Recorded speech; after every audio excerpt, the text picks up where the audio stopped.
Buenos días, seguimos con objetos y hoy vamos a ver cómo se manejan por referencia. JavaScript maneja los valores que tiene en memoria por valor o por referencia. Los tipos básicos number, boolean y undefined se manejan por valor. Eso significa que la celda de memoria que tiene asignada una variable contiene el valor directamente, el número, el booleano true o false o la representación del undefined.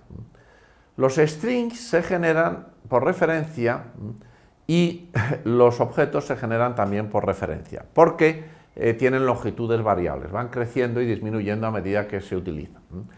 Los strings, como son un tipo básico, se implementan de una forma que son virtualmente equivalentes a los tipos por valor y que no tienen ni efectos laterales ni problemas con la igualdad, como tienen los objetos.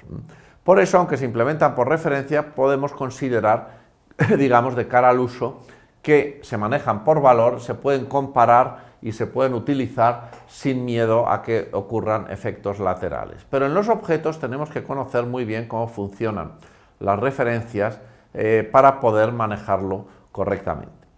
Vamos a ver entonces cuáles son los efectos laterales que aparecen en la asignación cuando tenemos objetos y los efectos laterales que aparecen también con la identidad, porque hay que conocerlo bien para poder hacer programas JavaScript de cierta sofisticación.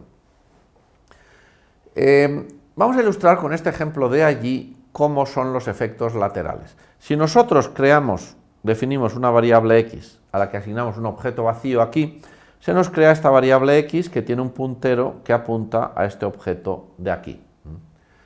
Si nosotros creamos una variable y a la cual le asignamos x, entonces se crea esta variable de aquí, a la que se le asigna el mismo puntero que tiene x, y no se crea nada en memoria diferente.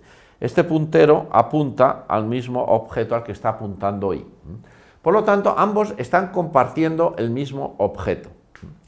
Mientras que si creamos una variable z, como esta de aquí, y le asignamos un objeto vacío creado con el constructor, con el literal directamente, con el literal vacío, de objeto vacío, lo que nos aparece aquí es una variable z con un puntero a otra zona de memoria donde se ha construido otro objeto vacío, pero que es un objeto diferente, porque está en una zona de memoria diferente. Y por lo tanto, este objeto pues apuntará aquí a otro objeto vacío. Ambos objetos son semánticamente equivalentes. Este objeto de aquí y este de aquí representan el mismo objeto, el objeto que no tiene propiedades, pero están en dos zonas diferentes. Por eso, si nosotros ahora ejecutamos esta instrucción de aquí, que crea una propiedad dinámicamente, como ya hemos visto en el objeto i, es decir, asignamos a la propiedad t de i el 1, y como la propiedad t de i no existe, se crea una propiedad a la cual se asigna el objeto 1. Entonces, esta parte de aquí deja de existir y x e y pasan a apuntar a un objeto que ahora tiene una propiedad t con el contenido 1. Por lo que la x tendrá una propiedad t y la y también tendrá una propiedad t, aunque la hemos creado solo en el objeto y.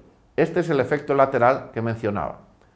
El objeto z, como está en otra zona de memoria diferente, no tiene esa propiedad. Por lo tanto, cuando evaluemos x.t nos dará 1, aunque la hemos creado en el objeto y. Y.t nos dará 1, porque la hemos creado en él. Y z.t nos dará un defined porque z no tiene esa propiedad, ya que ha sido creada en el objeto al que apuntaban las variables x e y nada más. Esto se utiliza también mucho en JavaScript con objetos que se pasan como parámetros de funciones. Y de hecho es muy útil si se utiliza correctamente, porque tenemos funciones que comparten un objeto y se intercambian información o comparten información a través de ese objeto. Nosotros en este ejemplo tenemos una primera variable a la que asignamos el objeto vacío y dos funciones que reciben un objeto. Esta primera función lo que hace es asignar get, el string get, al objeto method o crearlo y asignarle get si no existe.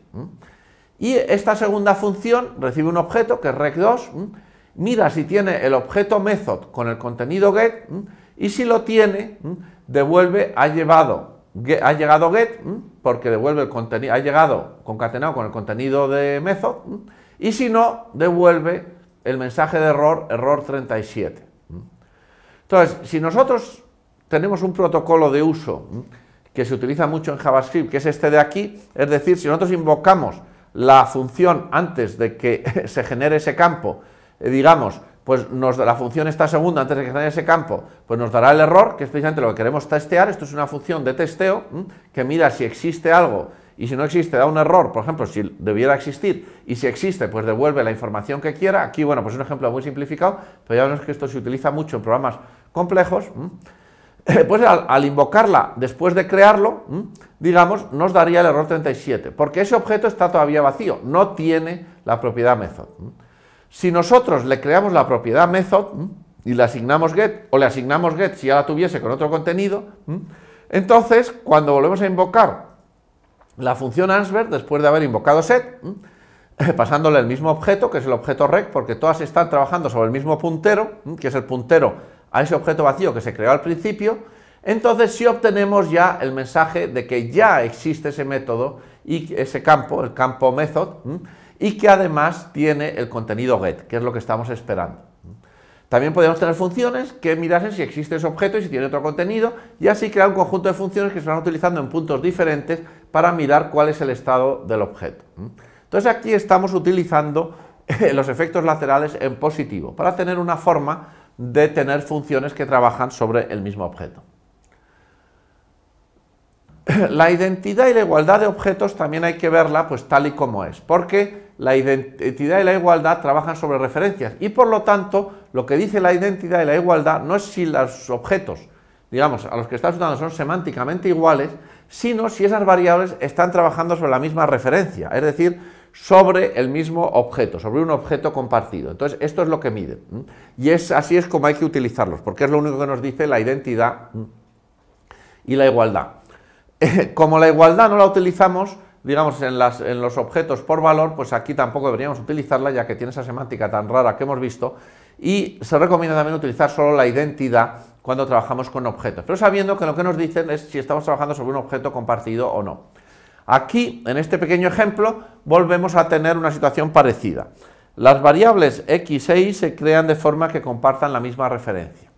Entonces, de esa forma, ambos apuntan a la misma zona de memoria donde tenemos un objeto vacío, o un objeto con otros elementos, si le añadiésemos propiedades o si las inicializásemos con un objeto con propiedades. Por eso, cuando decimos si x es idéntico a y, nos dice que sí, que es igual a true. En cambio, digamos, la variable z se crea con un nuevo objeto, porque hemos creado con el literal un nuevo objeto vacío, pero nuevo objeto.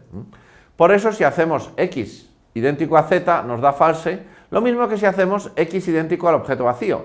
En ambos casos la igualdad semántica daría true, porque ambos son objetos vacíos, pero no manejan las mismas referencias, y por lo tanto nos da diferente. Por eso tenemos que tener siempre presente que la identidad manejada sobre objetos solamente nos dice si estamos trabajando sobre un objeto compartido. Y con esto acabamos este tema. Muchas gracias.